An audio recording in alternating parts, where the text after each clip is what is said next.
آج جو عمل میں آپ کی خدمت میں پیش کرنے لگا ہوں یہ جناب امام علی رضا رضی اللہ تعالیٰ عنہ اور حضرت شیخ بونی رحمۃ اللہ علیہ، یہ دو بہت پائیدار بزرگ ہیں، پائیدار ہستیاں ہیں، بہت بڑی ہستیاں ہیں، بہت بڑے بزرگ ہیں۔ یہ فرماتے ہیں کہ جو بندہ اس اسم پاک کو، جو شخص بھی اس اسم پاک کو 308 مرتبہ، صرف اور صرف 308 مرتبہ جو بندہ اس اسم پاک کو ان بزرگوں کے بتائے ہوئے طریقے سے پڑھ لے، اللہ تعالیٰ اس بندے کو سال بھر کا رزق عطا فرما دیتا ہے۔ اور جو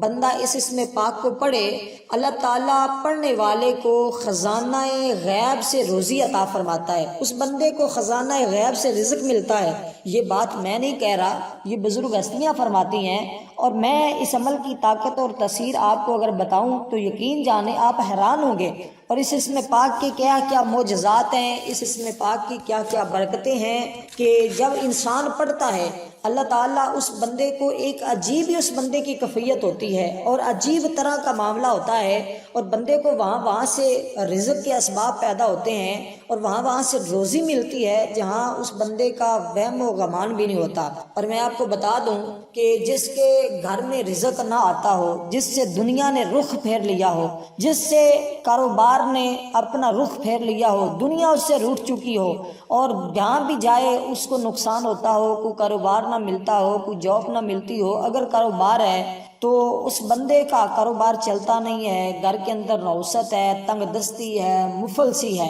تو بزرگ فرماتے ہیں یہ عمل مفلسی کو ختم کرتا ہے، تنگ دستی کو ختم کرتا ہے، بے روزگاری کو ختم کرتا ہے، کاروبار میں وسعت اور برکت پیدا کرتا ہے۔ اور اللہ تعالیٰ، کیونکہ رزق ضروریات زندگی ہے، زندگی کا گزارنا رزق کے ساتھ ہے۔ جس بندے کے پاس رزق نہیں ہے، آپ جا کر کبھی اس کے پاس 10 منٹ بیٹھ کر اس کے حالات پوچھنا کہ کیسے اس پر گزرتی ہے۔ اور آج اس دور کے اندر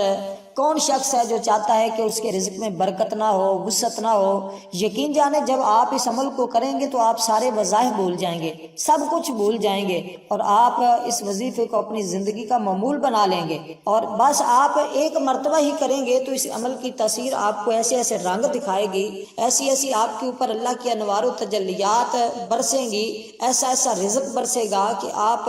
مجبور ہو جائیں گے کہ ہم اس عمل کو ضرور کریں۔ اور میں آپ کو بتا دوں کہ اس عمل کے بارے میں حضرت امام علی رضا جو فرماتے ہیں، وہ فرماتے ہیں کہ بعد نماز فجر اس عمل کو پڑھنا ہے، فجر کی نماز کے بعد اس عمل کو پڑھنا ہے، اور اس کے علاوہ اس کو عمل کو نہیں پڑھنا۔ اگر آپ اس عمل کی مکمل طاقت چاہتے ہیں، تاثیر چاہتے ہیں اور فائدہ چاہتے ہیں تو پھر آپ ان بزرگوں کے بتائے ہوئے طریقے پر عمل کریں۔ یقین جانے جس نے بھی کیا ہے، اگر وہ بندہ غریب تھا، مسکین تھا، ریڑھی لگانے والا تھا، رکشہ چلانے والا تھا، بالکل اس کے پاس کوئی چیز کھانے پینے کے لیے نہیں تھی، اپنا گھر نہیں تھا، اور جس بندے نے اس اسم پاک کو پڑھا تھا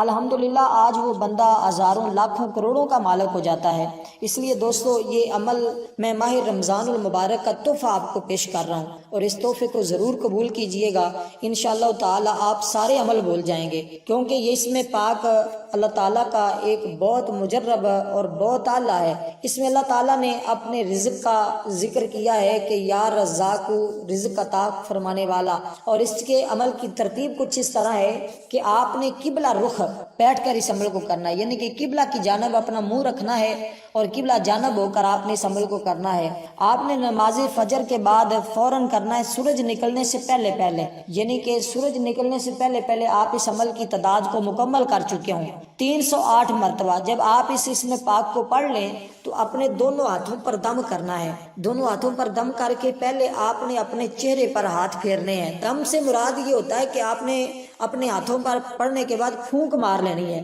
3 پھونکیں اپنے ہاتھوں پر مارنی ہے، مارنے کے بعد سب سے پہلے یہ ہاتھ اپنے چہرے پر پھیرنے ہیں، پھر یہ اپنے دونوں ہاتھ اپنے سر پر پھیرنے ہیں، اور پھر اپنے یہاں کندھوں پر، یہاں تک کہ اپنے سینے پر، مکمل اپنے جسم پر ہاتھ پھیر لینے ہیں، جہاں جہاں آپ کا ہاتھ آسانی کے ساتھ پہنچتا ہو۔ اس عمل کی برکت کیا ہوگی کہ جب آپ ہاتھ پھیریں گے کہ اگر آپ کے اوپر کوئی نظر بد ہوگی، جادو ہوگا، جنات ہوں گے، کوئی بھی آپ کے رزق کے اندر بندش لگی ہوگی، اللہ تعالیٰ اس کی مدد سے وہ سارا کا سارا دور فرما دے گا۔ اکثر یوں ہوتا ہے کہ ہمارا چلتا ہوا کاروبار ٹھپ ہو جاتا ہے، بند ہو جاتا ہے، اور جب کاروبار بند ہو جاتا ہے تو ہمیں بڑی پریشانی ہوتی ہے، اور اس کاروبار کے پیچھے کئی وجوہات ہوتی ہیں، اور بعض لوگ ان کو بس آسان لیتے ہیں، وہ سمجھتے ہیں کہ شاید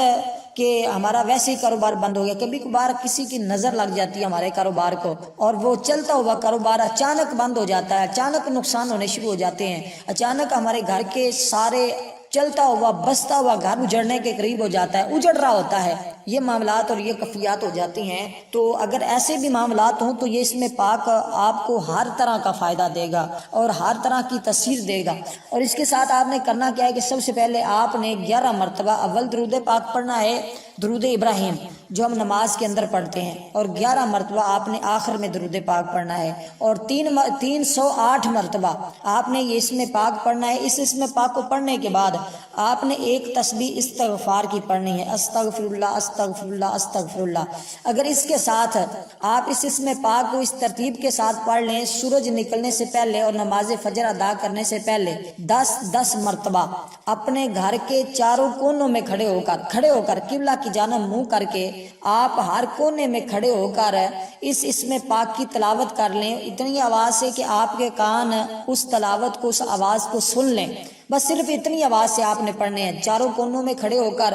آپ نے صرف یہ اسم پاک ہر کونے میں 10 مرتبہ پڑھنا ہے، یعنی کہ طلوع صبح و صادق کے بعد نماز فجر سے پہلے اپنے مکان کے، اپنے گھر کے چاروں کونوں میں کھڑے ہو کر ہر ایک کونے میں دائیں جانب سے آپ نے شروع کرنا ہے، قبلہ کی رخ آپ نے منہ کرنا ہے، آپ کا رخ نہیں پھرنا چاہیے، ہر گوشے میں کھڑے ہو کر آپ نے اس اسم پاک کو 10 بار پڑھنا ہے، اور آپ نے پڑھنا اس طرح ہے کہ بسم اللہ الرحمن الرحیم، یا رزاقو یا رزاقو یا رزاقو یا رزاقو، 10 مرتبہ پڑھنے کے بعد دوسرے کونے میں چلے جائیں، آپ کا رخ پھر بھی قبلہ کی جانب ہو، تیسرے میں جائیں تب بھی قبلہ کی جانب، چوتھے میں جائیں تب بھی قبلہ کی جانب۔ اچھا ہے، اگر یہ نہیں کر سکتے چاروں کونوں والا تو پھر صرف آپ نماز فجر پڑھ لیں، اس کے فوراً بعد آپ نے اس اسم پاک کو 308 مرتبہ پڑھنا ہے، 1 مرتبہ استغفار کی تسبیح پڑھنی ہے، بس اتنا سا عمل کرنا ہے، باقی جو ترتیب میں نے بتا دی ہے اسی ترتیب کے مطابق کریے گا، انشاءاللہ تعالی